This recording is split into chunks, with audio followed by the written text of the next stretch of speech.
आपका मेरे YouTube channel में स्वागत है। आज का वीडियो है विभिन्न राज्यों के शिक्षक भर्ती परीक्षाओं और टेट परीक्षाओं के लिए इम्पोर्टेंट शिक्षण अभिरुचि या जिसे शिक्षण अभियोग्यता या टीचिंग एप्टीट्यूड भी कहते हैं, उनसे संबंधित प्रश्नों का संग्रह है, क्योंकि अधिकांश परीक्षाओं में अवश्य पूछे जाते हैं। तो आइए प्रश्नों के उत्तर देखते हैं। प्रथम प्रश्न है, ज्ञात से अज्ञात की ओर है एक। ऑप्शन बी सही है, शिक्षण सूत्र। दूसरा प्रश्न है, शिक्षण व्यूह रचना है। ऑप्शन ए सही है, उद्देश्यों को प्राप्त करने की योजना। प्रश्न 3 है, आयताकार शारीरिक रचना वाले व्यक्ति में पाए जाने वाले व्यक्तित्व गुण होते हैं। तो ऑप्शन सी सही है, जोशीले एवं क्रोधी। प्रश्न 4 है, दल शिक्षण में दल है। तो इसका ऑप्शन ए सही है, अध्यापकों का, जो शिक्षण योजना को तैयार कर उसका क्रियान्वयन करता है। प्रश्न 5 है, चिंता का वह स्तर जो छात्र को सीखने के लिए तैयार करता है, वह है, क्या है वह? ऑप्शन सी, सामान्य चिंता। प्रश्न 6 है, यह सामाजिक वातावरण में आयोजित किया जाने वाला एकनिष्ठ उद्देश्यपूर्ण क्रियाकलाप है। यह कथन शिक्षण की किस विधि की ओर संकेत करता है? तो ऑप्शन डी सही है, प्रोजेक्ट विधि की ओर। प्रश्न 7 है, शिक्षा का अधिकार अधिनियम 2009 में प्रावधान है। तो ऑप्शन डी सही है, उपर्युक्त सभी। मतलब इसमें शामिल क्या क्या हैं? शिक्षा का अधिकार अधिनियम 2009 में निःशुल्क एवं अनिवार्य शिक्षा का अधिकार, बालक को शारीरिक एवं मानसिक दंड का निषेध और बाल अधिकारों के संरक्षण की व्यवस्था। प्रश्न 8 है, छात्रों को परियोजना कार्य देते समय एक शिक्षक को हमेशा ध्यान में रखना चाहिए कि इसका, ऑप्शन डी सही है, उपर्युक्त सभी। क्या क्या ध्यान में रखना चाहिए? प्रयोजन शैक्षिक हो, संबंध वास्तविक जीवन की परिस्थितियों से हो और सीखना क्रिया द्वारा हो। प्रश्न 9 है, सामूहिक शिक्षण करते समय विद्यार्थियों की व्यक्तिगत समस्याओं के समाधान हेतु निम्नलिखित में से आप कौन सी विधि का प्रयोग करेंगे? तो ऑप्शन सी सही है, अनुवर्ग विधि का प्रयोग करेंगे। प्रश्न 10 है, संप्रेषण प्रक्रिया में शिक्षक का व्यवहार शाब्दिक से अशाब्दिक तक हो सकता है। तो ऑप्शन ए सही है, यह सही कथन है या यह सही है। प्रश्न 11 है, कक्षा कक्ष संप्रेषण हेतु सूक्ष्म शिक्षण क्यों आवश्यक है? तो ऑप्शन बी सही है, विभिन्न कौशलों के विकास हेतु सूक्ष्म शिक्षण आवश्यक है।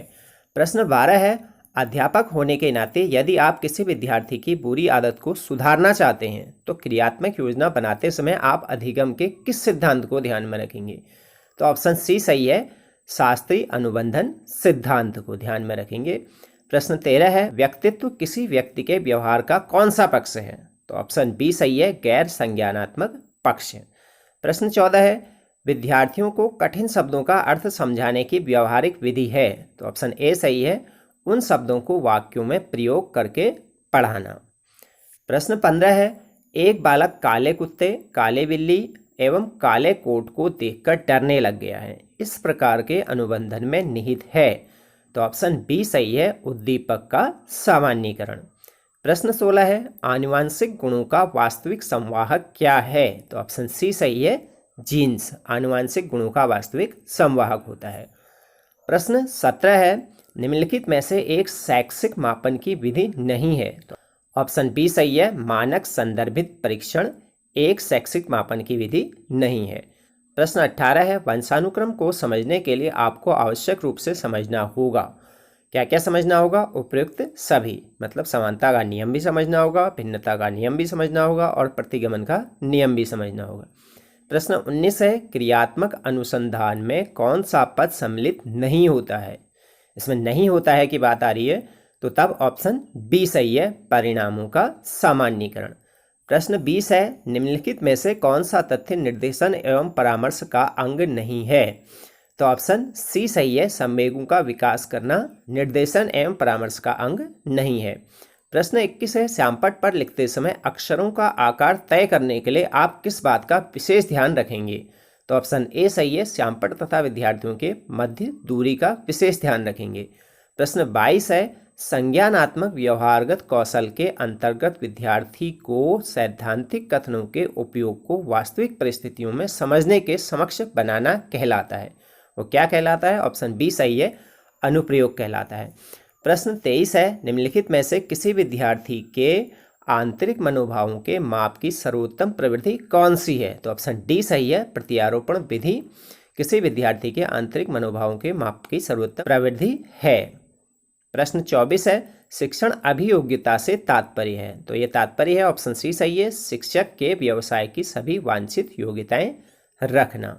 प्रश्न 25 है, आप अपने विद्यार्थियों में मुख्य तौर पर स्व अनुशासन किस प्रकार विकसित करेंगे। तो ऑप्शन ए सही है, उनको उत्तरदायित्व दे करके हम अपने विद्यार्थियों में मुख्य तौर पर स्व अनुशासन विकसित करेंगे। प्रश्न 26 है, एक शिक्षक अपनी शिक्षण अधिगम प्रक्रिया की योजना बनाते समय ध्यान में रखता है। तो वो दोनों ही चीज़ें ए और बी को ध्यान में रखता है, मतलब ऑप्शन सी सही है, निर्मित उद्देश्यों को भी ध्यान में रखता है और मानव एवं भौतिक संसाधनों को भी ध्यान में रखता है। प्रश्न 27 है, निम्नलिखित में से कौन सा उद्दीपन परिवर्तन कौशल का तत्व नहीं है। तो विन्यास प्रेरण उद्दीपन परिवर्तन कौशल का तत्व नहीं है। प्रश्न 28 है, बुद्धि परीक्षणों का प्रयोग किया जाता है। तो उपरोक्त सभी में किया जाता है, विद्यालय में छात्रों का समूह विभाजन करने में भी और निर्देशन के प्रयोजन हेतु भी और चयन करने के प्रयोजन हेतु भी। प्रश्न 29 है, अधिगम मापन करने के लिए क्या आवश्यक नहीं है। तो आवश्यक क्या नहीं है, ऑप्शन ए आवश्यक नहीं है, शिक्षण की युक्तियों का पता लगाना। प्रश्न 30 है, अधिगम के बारे में पूरी जानकारी इंगित करने वाले वक्र को कहा जाता है। उसे कहा जाता है, डी ऑप्शन सही है, एस आकार वक्र कहा जाता है।